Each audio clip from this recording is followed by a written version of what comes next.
Section 7 of Lovecraft's Influences and Favorites. Recording by Josh Kibbe. The Captain of the Pole Star by Sir Arthur Conan Doyle. Being an extract from the singular journal of John McAllister Ray, student of medicine. September 11th. Latitude 81 degrees, 40 minutes north. Longitude 2 degrees east. Still lying to amid enormous ice fields. The one which stretches away to the north of us, and to which our ice anchor is attached, cannot be smaller than an English county. To the right and left, unbroken sheets extend to the horizon. This morning the mate reported that there were signs of pack ice to the southward. Should this form of sufficient thickness to bar our return, we shall be in a position of danger, as the food, I hear, is already running somewhat short. It is late in the season, and the nights are beginning to reappear.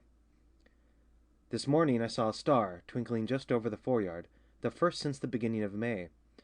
There is considerable discontent among the crew, many of whom are anxious to get back home to be in time for the herring season, when labour always commands a high price upon the Scotch coast.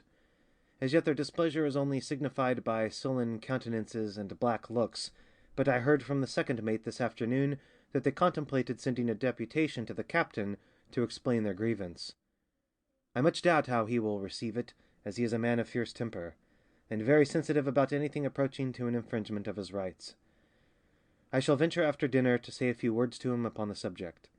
I have always found that he will tolerate from me what he would resent from any other member of the crew. Amsterdam Island, at the northwest corner of Spitzbergen, is visible upon our starboard quarter, a rugged line of volcanic rocks, intersected by white seams, which represent glaciers. It is curious to think that at the present moment there is probably no human being nearer to us than the Danish settlements in the south of Greenland, a good 900 miles as the crow flies. A captain takes a great responsibility upon himself when he risks his vessel under such circumstances. No whaler has ever remained in these latitudes till so advanced a period of the year. 9 p.m. I have spoken to Captain Craigie, and though the result has been hardly satisfactory, I am bound to say that he listened to what I had to say very quietly and even deferentially. When I had finished, he put on that air of iron determination which I have frequently observed upon his face, and paced rapidly backwards and forwards across the narrow cabin for some minutes. At first I feared that I had seriously offended him, but he dispelled the idea by sitting down again, and putting his hand upon my arm with a gesture which almost amounted to a caress. There was a depth of tenderness, too, in his wild dark eyes, which surprised me considerably. "Look here, doctor," he said, "I'm sorry I ever took you. I am indeed, and I would give £50 this minute to see you standing safe upon the Dundee quay. It's hit or miss with me this time. There are fish to the north of us." "How dare you shake your head, sir, when I tell you I saw them blowing from the masthead?" This in a sudden burst of fury, though I was not conscious of having shown any signs of doubt. 22 fish in as many minutes as I am a living man, and not one under 10 foot. Now, doctor, do you think I can leave the country when there is only one infernal strip of ice between me and my fortune? If it came on to a blow from the north tomorrow, we could fill the ship and be away before the frost could catch us. If it came on to blow from the south, well, I suppose the men are paid for risking their lives, and as for myself it matters but little to me, for I have more to bind me to the other world than to this one. I confess that I am sorry for you, though. I wish I had old Angus Tate, who was with me last voyage, for he was a man that would never be missed. And you said once that you were engaged, did you not?" "Yes," I answered, snapping the spring of the locket which hung from my watch-chain, and holding up the little vignette of Flora. "Curse you!" he yelled, springing out of his seat with his very beard bristling with passion. "What is your happiness to me? What have I to do with her that you must dangle her photograph before my eyes?" I almost thought that he was about to strike me in the frenzy of his rage, but with another imprecation he dashed open the door of the cabin and rushed out upon deck, leaving me considerably astonished at his extraordinary violence. It is the first time that he has ever shown me anything but courtesy and kindness. I can hear him pacing excitedly up and down overhead as I write these lines. I should like to give a sketch of the character of this man, but it seems presumptuous to attempt such a thing upon paper, when the idea in my own mind is at best a vague and uncertain one. Several times I have thought that I grasped the clue which might explain it, but only to be disappointed by his presenting himself in some new light which would upset all my conclusions. It may be that no human eye but my own shall ever rest upon these lines, Yet as a psychological study I shall attempt to leave some record of Captain Nicholas Craigie. A man's outer case generally gives some indication of the soul within. The captain is tall and well-formed, with dark, handsome face and a curious way of twitching his limbs, which may arise from nervousness or be simply an outcome of his excessive energy. His jaw and whole cast of countenance is manly and resolute, but the eyes are the distinctive feature of his face. They are of the very darkest hazel, bright and eager, with a singular mixture of recklessness in their expression, and of something else which I have sometimes thought was more allied with horror than any other emotion. Generally the former predominated, but on occasions, and more particularly when he was thoughtfully inclined, the look of fear would spread and deepen until it imparted a new character to his whole countenance. It is at these times that he is most subject to tempestuous fits of anger, and he seems to be aware of it, for I have known him lock himself up so that no one might approach him until his dark hour was past. He sleeps badly, and I have heard him shouting during the night, but his cabin is some little distance from mine, and I could never distinguish the words which he said. This is one phase of his character, and the most disagreeable one. It is only through my close association with him, thrown together as we are day after day, that I have observed it. Otherwise he is an agreeable companion, well-read and entertaining, and as gallant a seaman as ever trod a deck. I shall not easily forget the way in which he handled the ship when we were caught by a gale among the loose ice at the beginning of April. I have never seen him so cheerful, and even hilarious, as he was that night, as he paced backwards and forwards upon the bridge, amid the flashing of the lightning and the howling of the wind. He has told me several times that the thought of death was a pleasant one to him, which is a sad thing for a young man to say. He cannot be much more than 30, though his hair and moustache are already slightly grizzled. Some great sorrow must have overtaken him and blighted his whole life. Perhaps I should be the same if I lost my Flora. God knows. I think if it were not for her that I should care very little whether the wind blew from the north or the south tomorrow. There, I hear him come down the companion, and he has locked himself up in his room, which shows that he is still in an unamiable mood. And so to bed, as old Pepys would say, for the candle is burning down, and we have to use them now since the nights are closing in, and the steward is turned in, so there are no hopes of another one. September 12th. Calm, clear day, and still lying in the same position. What wind there is comes from the southeast, but it is very slight. Captain is in a better humour, and apologized to me at breakfast for his rudeness. He still looks somewhat distrait, however, and retains that wild look in his eye which in a Highlander would mean that he was fey. At least so our chief engineer remarked to me, and he has some reputation among the Celtic portion of our crew as a seer and expounder of omens. It is strange that superstition should have obtained such mastery over this hard-headed and practical race. I could not have believed to what an extent it carried had I not observed it for myself.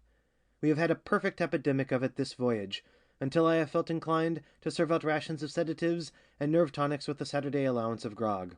The first symptom of it was that shortly after leaving Shetland the men at the wheel used to complain that they heard plaintive cries and screams in the wake of the ship, as if something were following it and were unable to overtake it. This fiction had been kept up during the whole voyage, and on dark nights at the beginning of the seal fishing it was only with great difficulty that men could be induced to do their spell. No doubt what they had heard was either the creaking of the rudder chains or the cry of some passing seabird. I have been fetched out of bed several times to listen to it, but I need hardly say that I was never able to distinguish anything unnatural. The men, however, are so absurdly positive upon the subject that it is hopeless to argue with them. I mentioned the matter to the captain once, but to my surprise he took it very gravely, and indeed appeared to be considerably disturbed by what I told him. I should have thought that he at least would have been above such vulgar delusions. All this disquisition upon superstition leads me up to the fact that Mr. Manson, our second mate, saw a ghost last night, or at least says that he did, which of course is the same thing. It is quite refreshing to have some new topic of conversation after the eternal routine of bears and whales which has served us for so many months. Manson swears the ship is haunted, and that he would not stay in her a day if he had any other place to go. Indeed, the fellow is honestly frightened, and I had to give him some chloral and bromide of potassium this morning to steady him down. He seemed quite indignant when I suggested that he had been having an extra glass the night before, and I was obliged to pacify him by keeping as grave a countenance as possible during his story, which he certainly narrated in a very straightforward and matter-of-fact way. "I was on the bridge," he said, "about 4 bells in the middle watch, just when the night was at its darkest. There was a bit of a moon, but the clouds were blowing across it so that you couldn't see far from the ship. John McLeod, the harpooner, came aft from the forecastle head and reported a strange noise on the starboard bow. I went forward, and we both heard it, sometimes like a bairn crying, and sometimes like a winch in pain. I've been 17 years to the country, and I never heard seal, old or young, make a sound like that. As we were standing there on the forecastle head, the moon came out from behind a cloud, and we both saw a sort of white figure moving across the ice field in the same direction that we had heard the cries. We lost sight of it for a while, but it came back on the port bow, and we could just make it out like a shadow on the ice. I set a hand aft for the rifles, and McLeod and I went down to the pack, thinking that maybe it might be a bear. When we got on the ice, I lost sight of McLeod, but I pushed on in the direction where I could still hear the cries. I followed them for a mile or maybe more, and then running round a hummock, I came right onto the top of it, standing and waiting for me seemingly. I don't know what it was. It wasn't a bear, anyway. It was tall and white and straight, and if it wasn't a man or a woman, I'll stake my davy it was something worse. I made for the ship as hard as I could run, and precious glad I was to find myself aboard. I signed articles to do my duty by the ship, and on the ship I'll stay, but you don't catch me on the ice again after sundown. That is his story, given as far as I can in his own words. I fancy what he saw must, in spite of his denial, have been a young bear erect upon its hind legs, an attitude which they often assume when alarmed. In the uncertain light this would bear a resemblance to a human figure, especially to a man whose nerves are already somewhat shaken. Whatever it may have been, the occurrence is unfortunate, for it has produced a most unpleasant effect upon the crew. Their looks are more sullen than before, and their discontent more open. The double grievance of being debarred from the herring fishing, and of being detained in what they choose to call a haunted vessel, may lead them to do something rash. Even the harpooners, who are the oldest and steadiest among them, are joining in the general agitation. Apart from this absurd outbreak of superstition, things are looking rather more cheerful. The pack which was forming to the south of us has partly cleared away, and the water is so warm as to lead me to believe that we are lying in one of those branches of the Gulf Stream which run up between Greenland and Spitzbergen. There are numerous small medusa and silamons about the ship, with abundance of shrimps, so that there is every possibility of fish being sighted. Indeed, one was seen blowing about dinner time, but in such a position that it was impossible for the boats to follow it. September 13th. Had an interesting conversation with the chief mate, Mr. Milne, upon the bridge. It seems that our captain is as great an enigma to the seamen, and even to the owners of the vessel, as he has been to me. Mr. Milne tells me that when the ship is paid off, upon returning from a voyage, Captain Craigie disappears, and is not seen again until the approach of another season, when he walks quietly into the office of the company and asks whether his services will be required. He has no friend in Dundee, nor does anyone pretend to be acquainted with his early history. His position depends entirely upon his skill as a seaman, and the name for courage and coolness which he had earned in the capacity of mate, before being entrusted with a separate command. The unanimous opinion seems to be that he is not a Scotchman, and that his name is an assumed one. Mr. Milne thinks that he has devoted himself to whaling simply for the reason that it is the most dangerous occupation which he could select, and that he courts death in every possible manner. He mentioned several instances of this, one of which is rather curious, if true. It seems that on one occasion he did not put in an appearance at the office, and a substitute had to be selected in his place. That was at the time of the last Russian and Turkish war. When he turned up again next spring, he had a puckered wound in the side of his neck, which he used to endeavour to conceal with his cravat. Whether the mate's inference that he had been engaged in the war is true or not, I cannot say. It was certainly a strange coincidence. The wind is veering round in an easterly direction, but is still very slight. I think the ice is lying closer than it did yesterday. As far as the eye can reach on every side, there is one wide expanse of spotless white, only broken by an occasional rift or the dark shadow of a hummock. To the south, there is the narrow lane of blue water which is our sole means of escape, and which is closing up every day. The captain is taking a heavy responsibility upon himself. I hear that the tank of potatoes is finished, and even the biscuits are running short, but he preserves the same impassible countenance, and spends the greater part of the day at the crow's nest, sweeping the horizon with his glass.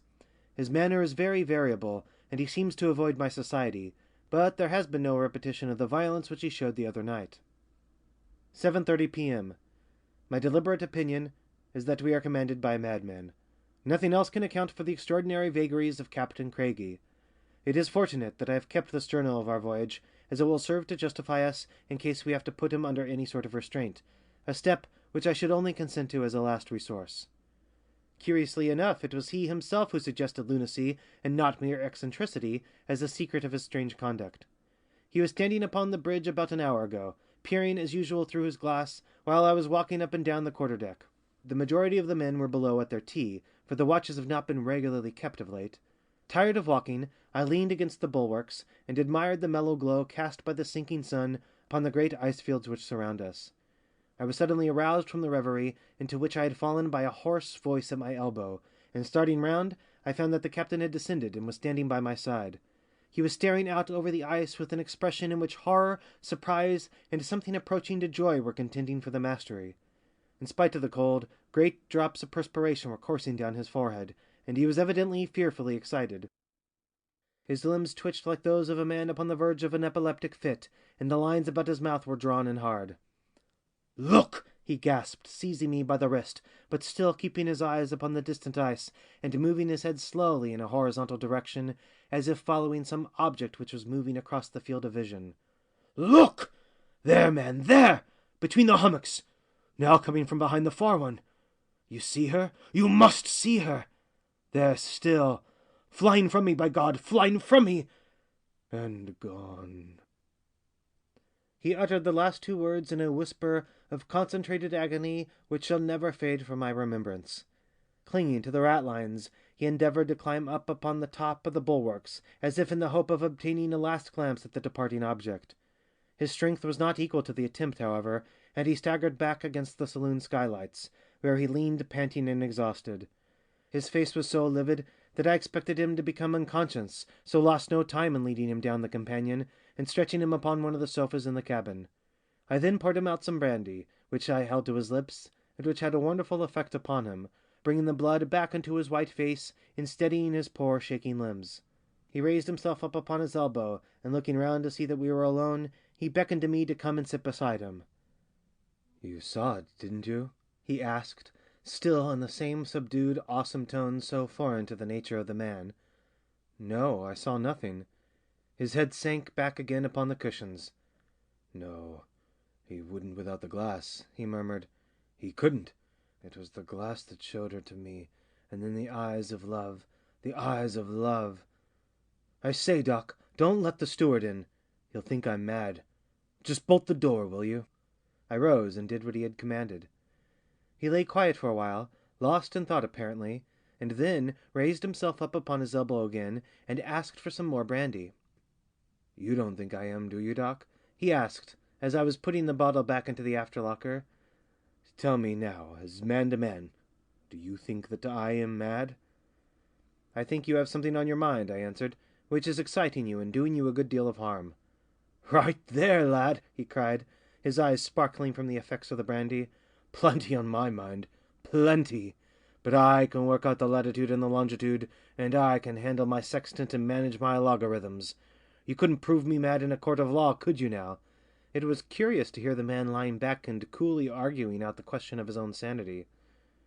"Perhaps not," I said, "but still I think you would be wise to get home as soon as you can, and settle down to a quiet life for a while." "Get home, eh?" he muttered, with a sneer upon his face. "One word for me and two for yourself, lad. Settle down with Flora. Pretty little Flora. Are bad dreams signs of madness?" "Sometimes," I answered. "What else? What would be the first symptoms?" "Pains in the head, noises in the ears, flashes before the eyes, delusions." "Ah, what about them?" he interrupted. "What would you call a delusion?" "Seeing a thing which is not there is a delusion." "But she was there!" he groaned to himself. "She was there!"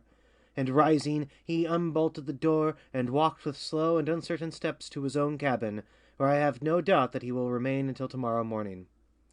His system seems to have received a terrible shock, whatever it may have been that he imagined himself to have seen. The man becomes a greater mystery every day, though I fear that the solution which he has himself suggested is the correct one, and that his reason is affected. I do not think that a guilty conscience has anything to do with his behaviour. The idea is a popular one among the officers and I believe the crew. But I have seen nothing to support it. He has not the air of a guilty man, but of one who has had terrible usage at the hands of fortune, and who should be regarded as a martyr rather than a criminal. The wind is veering round to the south tonight. God help us if it blocks that narrow pass which is our only road to safety. Situated as we are on the edge of the main Arctic pack, or the barrier as it is called by the whalers, any wind from the north has the effect of shredding out the ice around us and allowing our escape, while a wind from the south blows up all the loose ice behind us and helms us in between two packs. God help us, I say again. September 14th.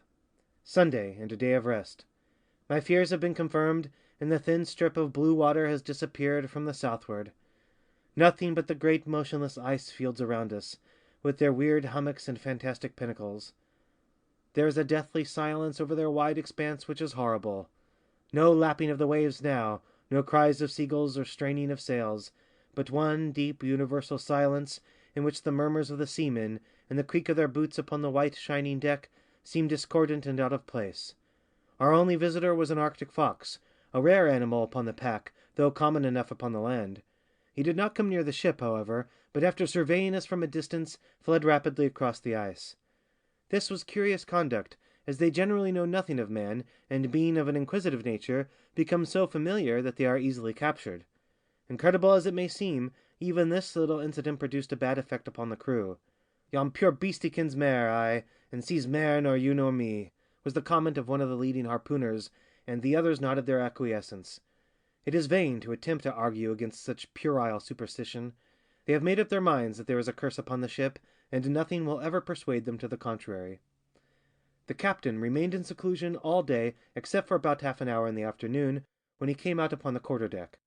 I observed that he kept his eye fixed upon the spot where the vision of yesterday had appeared, and was quite prepared for another outburst, but none such came. He did not seem to see me, although I was standing close beside him. Divine service was read as usual by the chief engineer. It is a curious thing that in whaling vessels the Church of England prayer book is always employed, although there is never a member of that church among either officers or crew. Our men are all Roman Catholics or Presbyterians, the former predominating.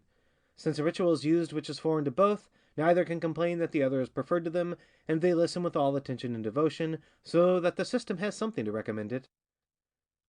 A glorious sunset, which made the great fields of ice look like a lake of blood. I have never seen a finer and at the same time more weird effect. Wind is veering round. If it will blow 24 hours from the north, all will yet be well. September 15th. Today is Flora's birthday. Dear lass, it is well that she cannot see her boy, as she used to call me, shut up among the ice fields with a crazy captain and a few weeks' provisions. No doubt she scans the shipping list in the Scotsman every morning to see if we are reported from Shetland. I have to set an example to the men and look cheery and unconcerned, but God knows my heart is very heavy at times. The thermometer is at 19 Fahrenheit today. There is but little wind, and what there is comes from an unfavorable quarter. Captain is in an excellent humor. I think he imagines he has seen some other omen or vision, poor fellow, during the night, for he came into my room early in the morning, and stooping down over my bunk, whispered, "It wasn't a delusion, Doc. It's all right." After breakfast, he asked me to find out how much food was left, which the second mate and I proceeded to do. It is even less than we had expected.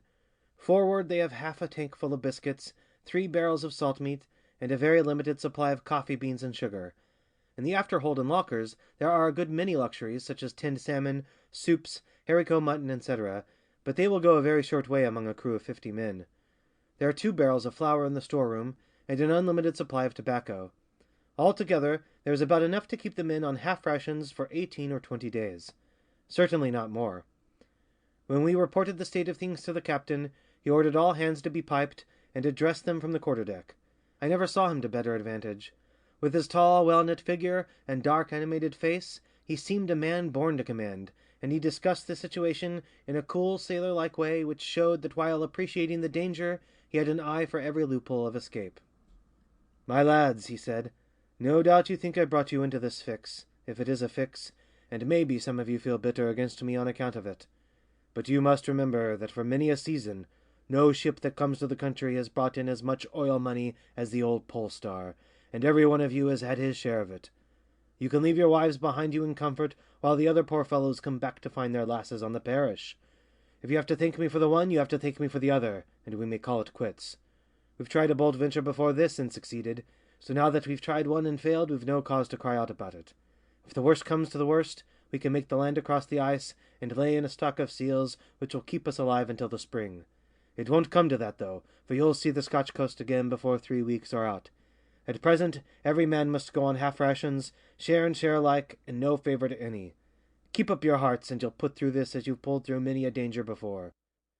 These few simple words of his had a wonderful effect upon the crew. His former unpopularity was forgotten, and the old harpooner, whom I have already mentioned for superstition, let off 3 cheers, which were heartily joined in by all hands. September 16th. The wind has veered round to the north during the night, and the ice shows some symptoms of opening out. The men are in good humour in spite of the short allowance upon which they have been placed. Steam is kept up in the engine-room, that there may be no delay should an opportunity for escape present itself. The captain is in exuberant spirits, though he still retains that wild fey expression which I have already remarked upon. This burst of cheerfulness puzzles me more than his former gloom. I cannot understand it. I think I mentioned in an early part of this journal that one of his oddities is that he never permits any person to enter his cabin, but insists upon making his own bed, such as it is, and performing every other office for himself. To my surprise, he handed me the key today, and requested me to go down there and take the time by his chronometer while he measured the altitude of the sun at noon. It is a bare little room, containing a washing stand and a few books, but little else in the way of luxury, except some pictures upon the walls. The majority of these are small cheap oleographs, but there was one watercolor sketch of the head of a young lady which arrested my attention. It was evidently a portrait, and not one of those fancy types of female beauty which sailors particularly affect. No artist could have evolved from his own mind such a curious mixture of character and weakness. The languid, dreamy eyes with their drooping lashes, and the broad, low brow unruffled by thought or care, were in strong contrast with the clean-cut, prominent jaw and the resolute set of the lower lip. Underneath it in one of the corners was written M.B., aged 19. That anyone in the short space of 19 years of existence could develop such strength of will as was stamped upon her face seemed to me at the time to be well nigh incredible. She must have been an extraordinary woman. Her features have thrown such a glamour over me that, though I had but a fleeting glance at them, I could, were I a draftsman, reproduce them line for line upon this page of the journal. I wonder what part she has played in our captain's life. He has hung her picture at the end of his berth, so that his eyes continually rest upon it. Were he a less reserved man, I should make some remark upon the subject. Of the other things in his cabin there was nothing worthy of mention. Uniform coats, a camp-stool, small looking-glass, tobacco-box, and numerous pipes, including an oriental hookah. Gives some colour to Mr. Milne's story about his participation in the war, though the connection may seem rather a distant one. 11:20 p.m. Captain just gone to bed after a long and interesting conversation on general topics. When he chooses he can be a most fascinating companion, being remarkably well read and having the power of expressing his opinion forcibly without appearing to be dogmatic. I hate to have my intellectual toes trod upon.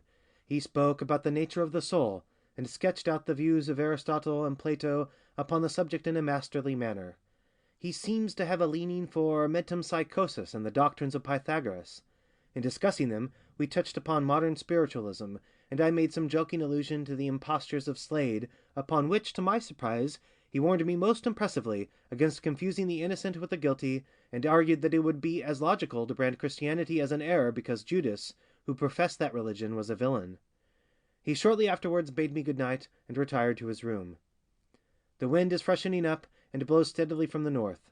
The nights are as dark now as they are in England. I hope tomorrow may set us free from our frozen fetters. September 17th. The bogey again. Thank heaven that I have strong nerves. The superstition of these poor fellows, and the circumstantial accounts which they give, with the utmost earnestness and self-conviction, would horrify any man not accustomed to their ways. There are many versions of the matter, but the sum total of them all is that something uncanny has been flitting round the ship all night, and that Sandy MacDonald of Peterhead and Lang Peter Williamson of Shetland saw it, and also did Mr. Milne on the bridge.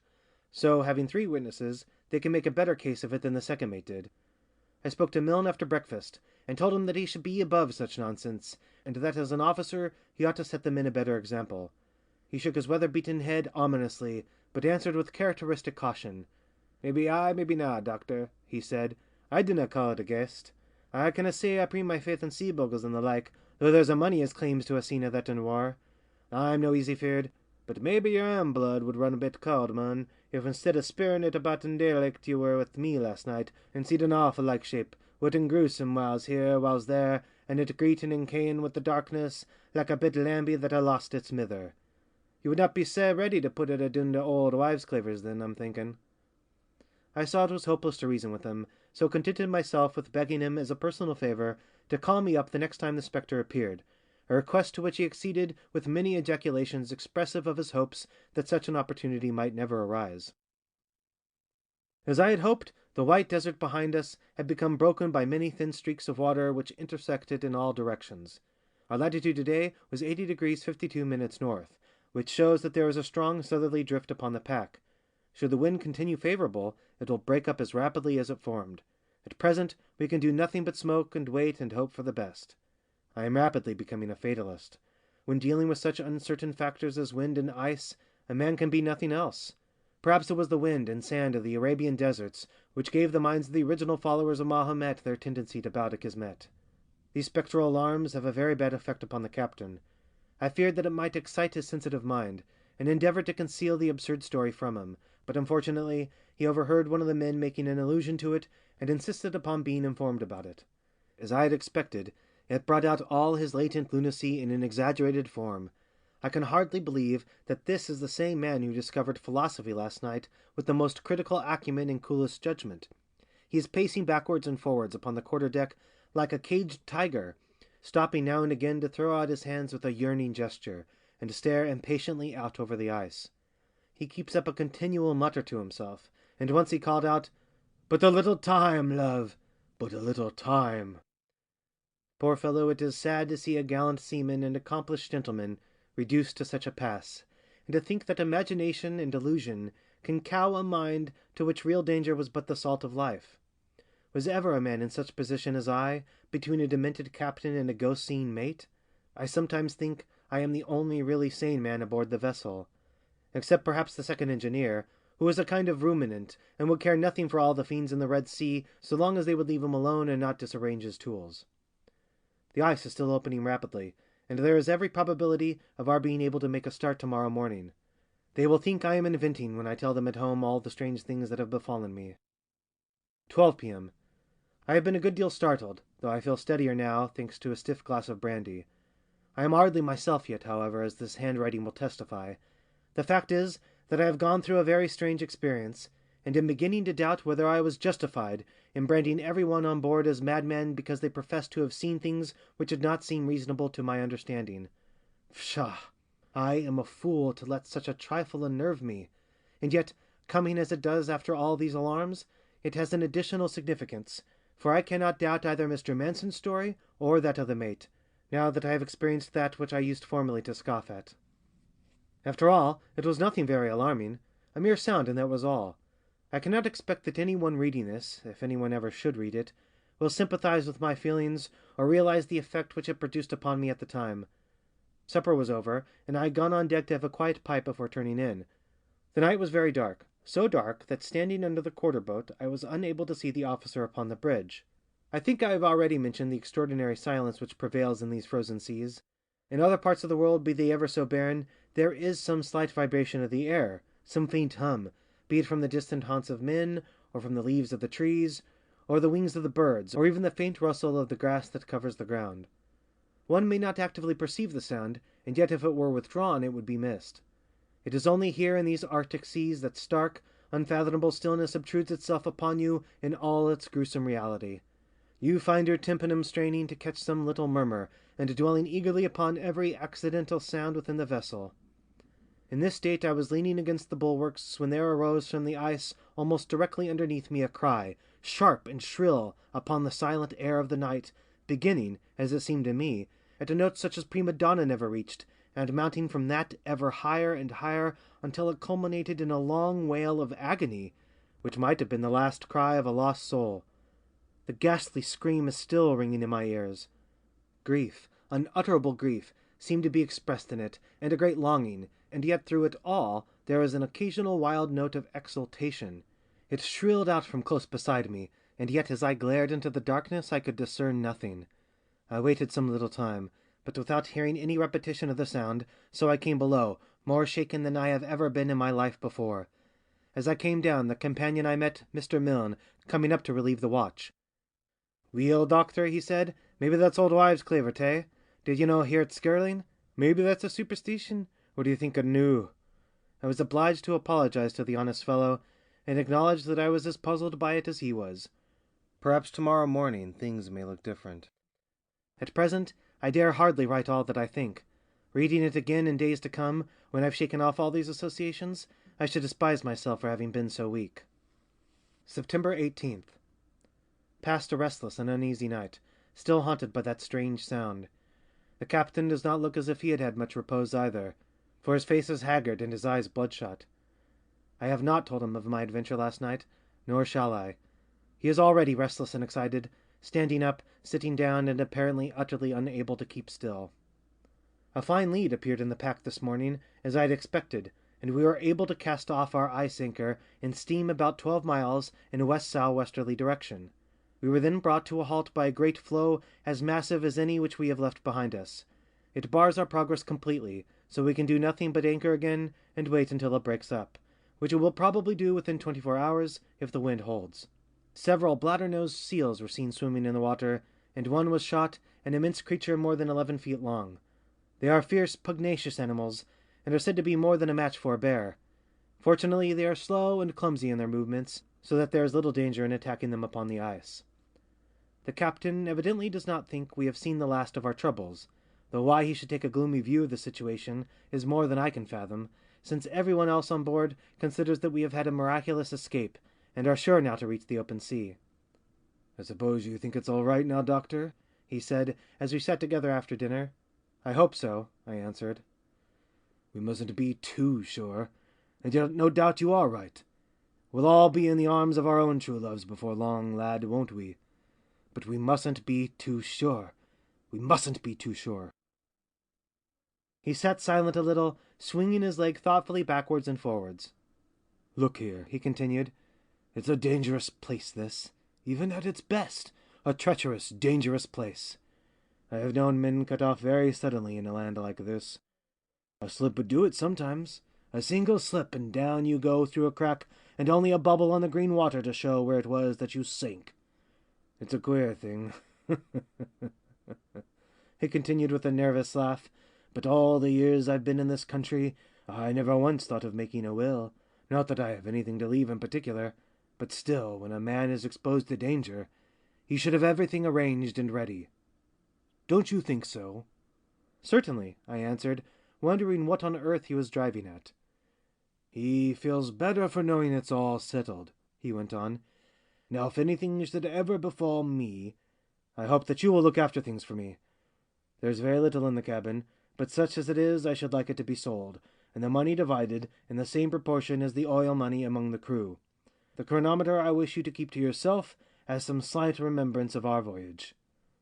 Of course, all this is a mere precaution, but I thought I would take the opportunity of speaking to you about it. I suppose I might rely upon you if there were any necessity?" "Most assuredly," I answered. "And since you are taking this step, I may as well." You!" he interrupted. "You're all right. What the devil is the matter with you?"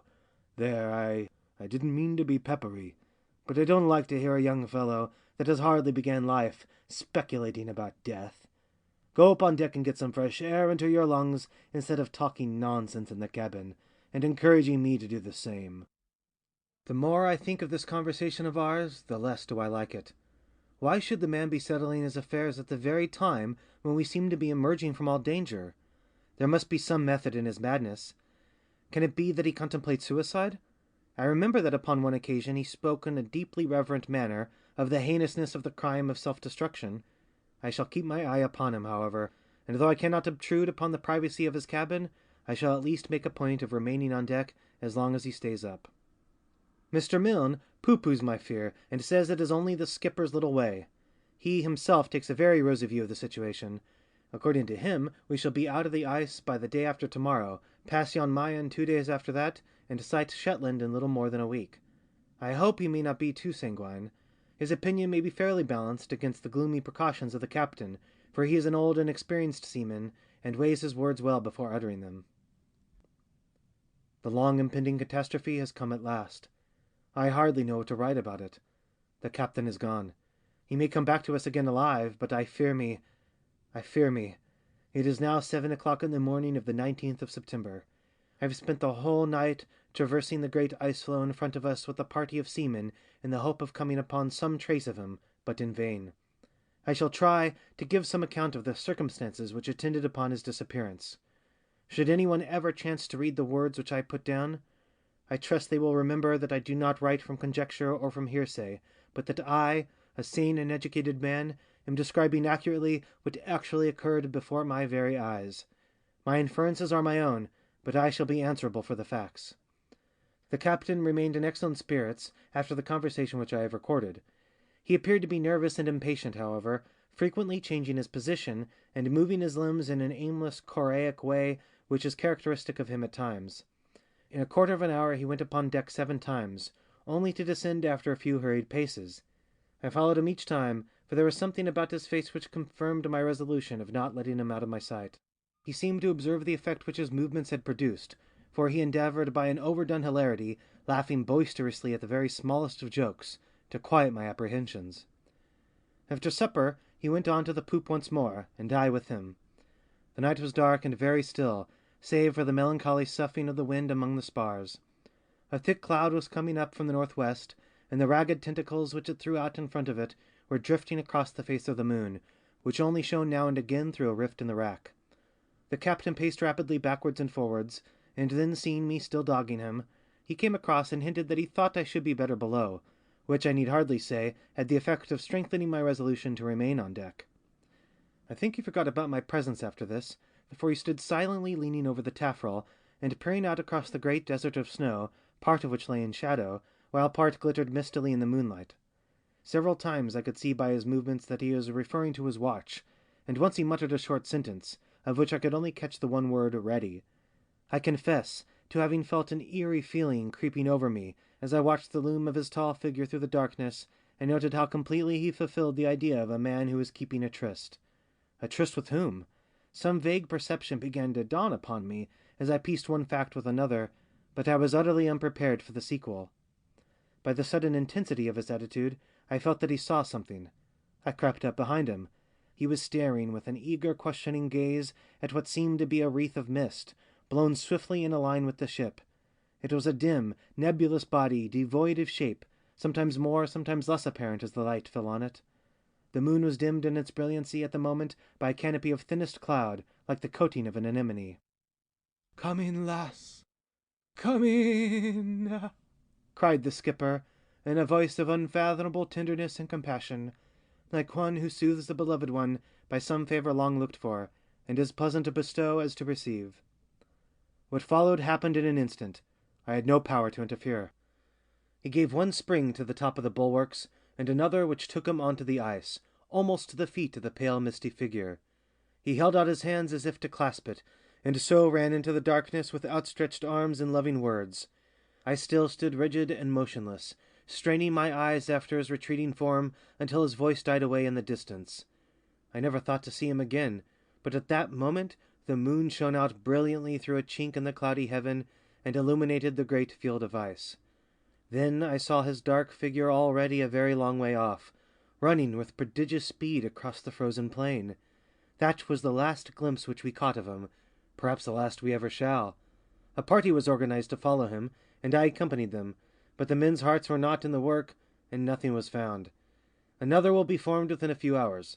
I can hardly believe I have not been dreaming or suffering from some hideous nightmare as I write these things down. 7:30 p.m. Just returned, dead beat and utterly tired out from a second unsuccessful search for the captain. The floe is of enormous extent, for though we have traversed at least 20 miles of its surface, there has been no sign of its coming to an end.